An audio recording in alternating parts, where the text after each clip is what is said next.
Nggak usah khawatir, obatnya kita tuh ada di buminya Allah, tenang aja. Sehingga nanti kalau sakit, minta sama Allah. Sebelum minta, minta ampun dulu. Ya Allah, aku zolim sama diriku selama ini. Aku produk ciptaanmu ya Allah, maka tolong berikan aku petunjuk apa obat untuk penyakitku ini yang engkau tumbuhkan di atas tanahmu dan mendapat sinar matahari. Ya Allah kasih ilham. Gak ada orang doang kayak begitu kan? Ingatnya apa? Dokter herbal. Nggak usah ingat saya, ingat ini aja. Maka di sini nanti Allah kasih petunjuk. Sama dengan ini tadi. Ada ibu-ibu, saya tuh suka flight of idea, maaf. Saking banyak isi otaknya. Ini, subhanallah, ada jamaah saya di Bintaro. Beliau ini kena autoimun, umur 43 tahun, perempuan. Dia DM saya nggak berhasil-berhasil. Dia bilang, daripada saya DM, mendingan saya undang aja dokternya. Akhirnya datanglah saya ke masjidnya di Asof, di Emerald. Dia kena autoimun, sudah hampir 5 tahun. Dan tiap hari, memang tiap hari dia minum steroid. Autoimun itu di dunia medis, obatnya steroid, nggak ada yang lain. Dan steroid itu efek sampingnya jauh lebih besar daripada efek baiknya. Mungkin kalau perbandingan 1 berbanding 50 mungkin. Antara efek baiknya sama efek buruknya.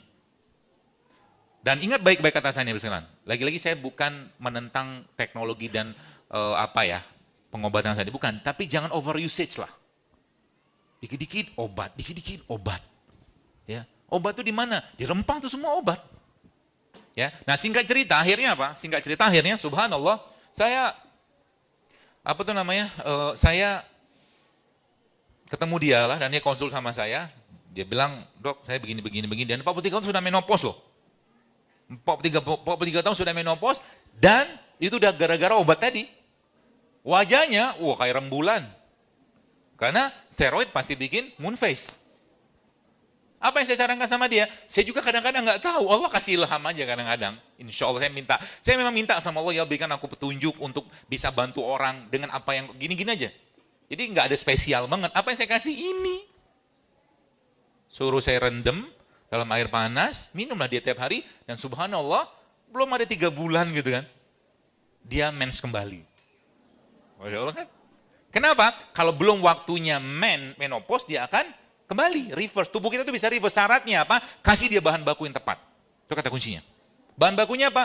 Vitamin, mineral, asam amino, protein yang baik, seterusnya. Termasuk juga Anda butuh jangan lagi ganggu ususnya. Jangan lagi, ya gini. Saya cerita dikit ya. Jadi usus kita tuh gini Bu, di dalam tubuh kita tuh usus kita tuh begini. Kemudian ketika Anda atau seseorang itu makan tepung, makan apa? Tepung, kemudian digoreng,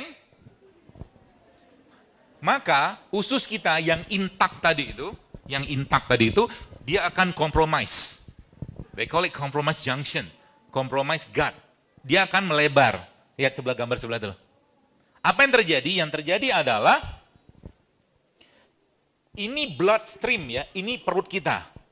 Apa yang terjadi? Ini isi perut ini banyak bahan-bahan yang harusnya tidak masuk ke sini.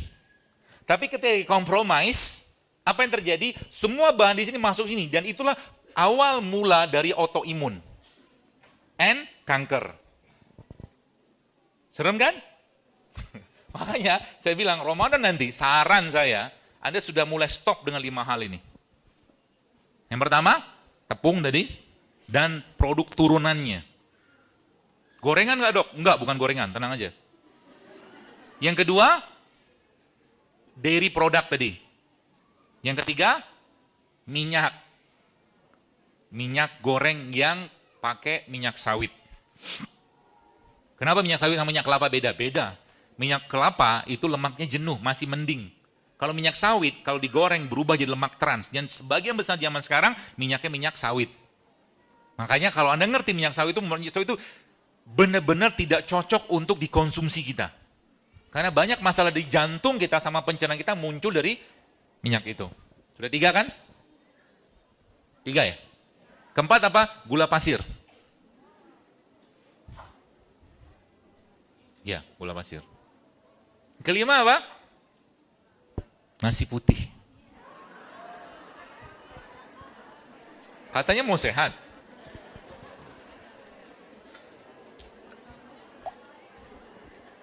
Nasi putih itu tidak sama kalah beratnya dicerna sama tepung. Serius. Kalau Anda pengen makan nasi, tetap pengen, bro, kami kan butuh karbo. Ya benar. Karena pengen makan karbo yang benar. Nasi merah, beras pecah kulit, beras hitam, karbo, kentang, bukan nasi putih. Ya saya. Ini mazhab apa lagi nih? Mazhab sayur buah. Ya. Mazhab anti gorengan. Zaman dulu lihat, Anda lihat di Bandung atau di Indonesia secara umum, jarang loh ada tukang gorengan loh zaman dulu. Betul? Mak bapak kita zaman dulu makan apa? Makan rebus-rebus. Betul? Karena minyak juga susah zaman dulu. Zaman sekarang bertebaran di mana-mana gorengan. Sehingga apa? Tubuh lagi bersih-bersihnya, tiba-tiba puasa Ramadan makan kelapak-kelapak. Di akhirnya apa? Tarawih nggak bisa khusyuk. Jelas itu.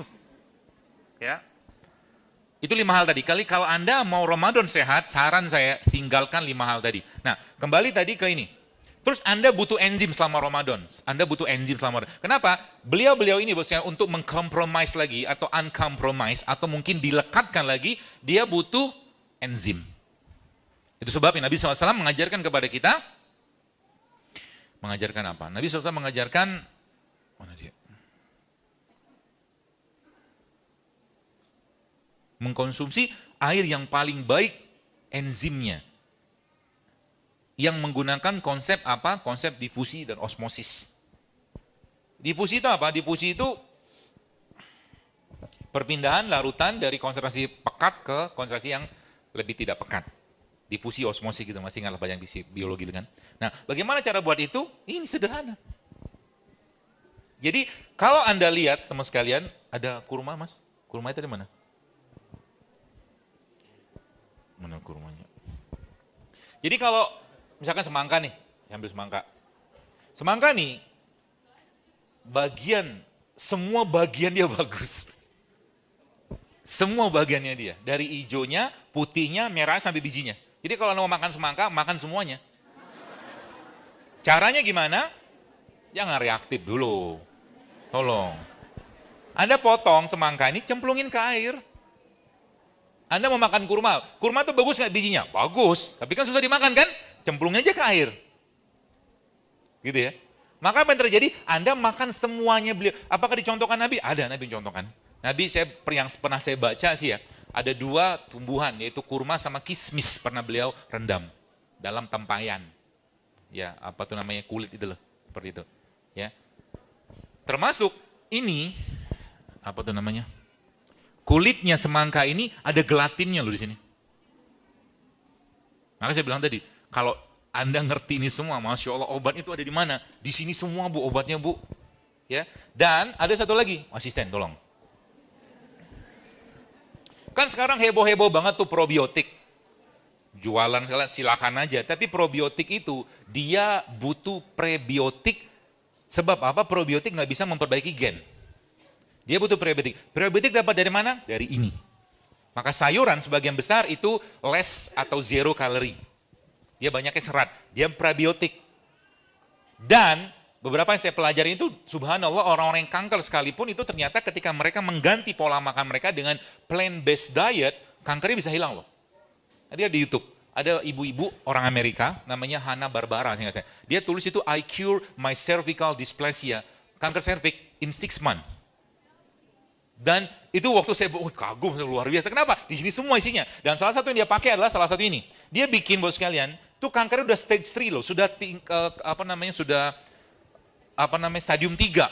Udah parah banget dan dokter sudah sarankan kemo. Karena di sana informasi itu kan luar biasa, besar, luas, tinggal pakai aja. Dan subhanallah lagi apa sekalian? Lalu lagi dia bikin suppositoria, vaginal soup namanya itu, dari obat masukkan melalui vagina dia, pakai apa? Pakai ini, pakai VCO sama minyak jeruk. Dan dalam 6 bulan kemudian dicek lagi lesinya hilang semua. Tapi kata kuncinya apa? Beberapa yang saya sampaikan tadi itu sudah dia juga dia juga stop. Ya, termasuk bagi Anda yang pakai kosmetik, hati-hati. Banyak bahan pada kosmetik itu yang kategorinya hormon disruptor. Hormon disruptor itu adalah perusak hormon. Saya nggak usah sebut apa namanya, cari aja sendiri. Sempat saya posting waktu itu banyak banget yang heboh. Apa tuh namanya? Udah cukup. Jadi hormon disruptor. Jadi bos sekalian, dia perusak hormon banyak banget di kosmetik. Bahkan Anda mungkin nggak tahu SLS ya. SLS itu sodium lauryl sulfat. Itu banyak di sabun. Nanti iseng-iseng lihat di sabun itu. Di Amerika SLS itu masuk di obat. Termakan, dimakan, sengaja. Ngeri banget. Makanya di Amerika saya ada satu akun orang-orang sana lah gitu kan, dia meneliti produk-produk yang ada di sana itu dan semuanya sebagian besar sampah. Sometimes saya mikir, kayaknya we are designed to be sick gitu kan. Orang Singapura bilang. Kayaknya. But you cannot control jadi Anda nggak bisa ngontrol apa yang mereka masukkan dalam produk mereka. Tapi Anda bisa ngontrol apa yang masuk dalam mulut Anda. Itu kata kuncinya. Makanya bilang sekarang hati-hati, jangan percaya semua. Saya lihat ada pasta gigi, green, herbal. Kalau lihat ada paraben. Metil paraben, etil paraben. Sama aja bohong. Makanya di rumah saya pakai sabun sendiri, sampo sendiri. Odol yang belum. Karena agak susah bikin odol. Kalau ada yang bikin odol nanti kasih tahu, kita pakai rame-rame.